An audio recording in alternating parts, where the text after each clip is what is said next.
One of the most common requests I get asked to do is to host staff appreciation events. So I'll come to an organization or a workplace and we will have a volunteer appreciation, a staff appreciation, leadership appreciation, alumni appreciation. I mean, I just love the number of powerful ways in which we can acknowledge the people who contribute so much to our organizations and associations. It's so much fun. But I will tell you, there are a few things that are top of mind that people worry about, and see if you can relate. Number one, will people show up? Number two, if we tell everybody that they have to come, will they be negative? Will they be disruptive? Will this actually have an opposite effect of what we're intending? And also, how much money or what effort should we put into making sure that they feel valued and appreciated? Is just bringing you sufficient, or should we be doing something else?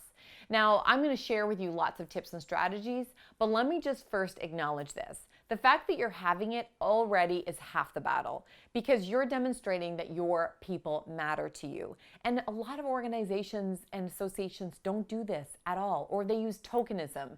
They'll, hand out a Person of the Year award and their boss will give it to them at a staff meeting or mail it to them, and it just means nothing. So number one, just remember, you're doing a great thing just by hosting it. Number two, I love the fact that you're asking these questions, that you care about making the experience incredible for people. And so whatever you choose will be better. And frankly, it's an opportunity to learn. So just remember that anything that happens in this experience, whether this is your first appreciation event or you've been doing this for a long time, every time you get a chance to learn. And every time you get a chance to keep doing what's working, as well as to tweak some new things. All right, so are you curious what some of my clients are doing that's working? Number one, they have people greeting right at the front door. So they are welcomed as soon as they hit on site, and they have folks welcome, come on in. They maybe have signs up that also acknowledge that welcome. People, in other words, don't get lost. They don't meander around the hall wondering if they're in the right place, and then come in to wait in this great big long line feeling like they're a number or they're a cattle. So you need to make sure people feel welcomed, and they're not inconvenienced, such as a long, painful line or being unsure where they are. That's one thing. Number two, delight them. Have a fun factor. City of Lloydminster, when they had their event, they had these Lloydminster toques, and it's very chilly up there for a lot of the time, so these will get well used, and gloves and all kinds of fun things. And so people were walking around wearing their cool swag that they got as soon as they walked in the door. Community Living Haldeman, they gave people little things of popcorn with gummy worms in it. And hey, who didn't love those kind of treats as a kid? And we don't usually have them as an adult. So how fun is that? Whether it's 8:30 in the morning or 1 o'clock in the afternoon, who doesn't love some candy and some popcorn? Even if they didn't open it, they were so thrilled. You should have seen their faces when they were giving it to them. So, it doesn't matter what you do. It's the fun factor that you add, and it's a surprise element. So that's the third suggestion, is make something surprising. Have maybe somebody that they didn't expect, maybe somebody who's retired, come back and say, hey, everyone.